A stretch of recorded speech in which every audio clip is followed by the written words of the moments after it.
Welcome Inking friends. Ang gagawin natin dito, maglalagay tayo ng grease or grasa sa CV joint ng Nissan Almera.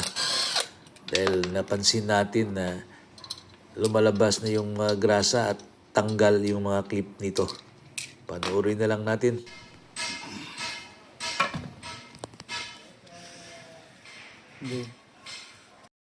Yon, ito na yung itsura niya, oh. Tanggal yung mga clip nito. Ayan. So, maayos pa naman yung boots natin.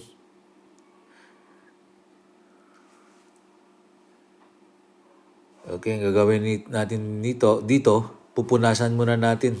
Yan, tanggalin muna natin tong mga grasa na lumalabas. Next, tanggalin natin yung plastic tie. Yan.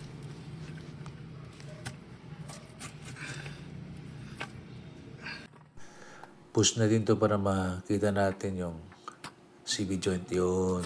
Ayan na yung ating CV joint. Mayroon pa namang grasa, kaya lang tanggal yung mga clip. So, delikado dahil maaari itong pasukan ng tubig. Tanggalin natin itong nilagay natin dating mga alambre nito. Ubus yung grasa. Pag napasukan to ng tubig, nababasa sa loob, madali itong masira. Kaya siguraduhin natin yung clip na ilalagay natin ulit. So, bago tayo mag-clip ulit, tinisin muna natin itong mga grasa at talaga natin to ng CV joint grease.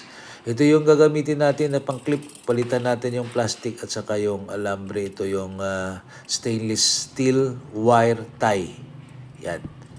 Hindi naman masyadong malaki yung gamitin natin. Katamtaman lang na hindi siya babangga pag umikot. No?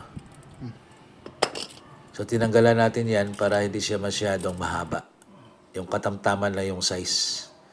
Ayon, ang ginagawa natin, naglalagay tayo ng CV joint grease. Nilalagyan natin ng grasa, tinanggal natin yung lumang grasa, pinalitan natin ng bagong grasa.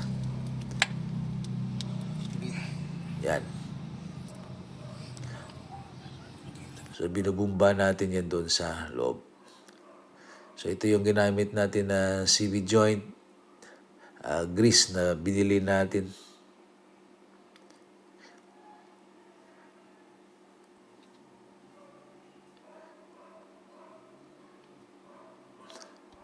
So, ibumba lang natin dito sa loob. Tulak natin yung boots pabalik. Yan.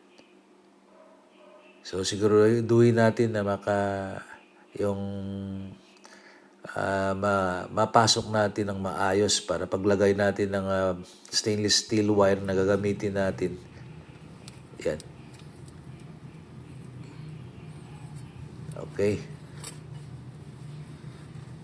So, mahigpitan siya ng ating stainless steel wire pag ito ay nakapasok ng maayos at hindi na siya matatanggal.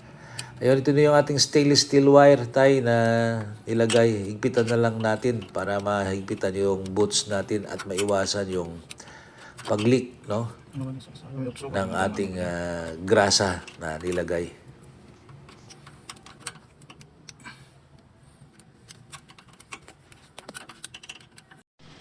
Okay, so nahigpitan na natin.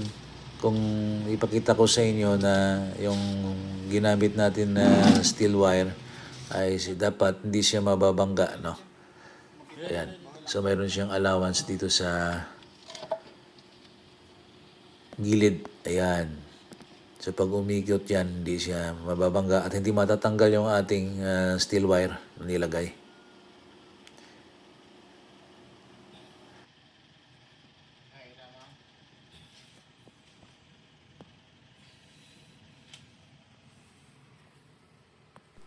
So, lagyan natin ito ng plastic clip, yung ating CV boots para maiwasan itong gumalaw at ma-maintain nito yung grasa, hindi siya magkaroon ng leak or tagas ng grasa natin. So, sa mga mag-DIY, malaking tulong ito. Maaari natin gawing guide ito para maiwasan natin ang bayaran sa shop. Kinken DYPH. Thank you for watching. See you sa ating susunod na vlog.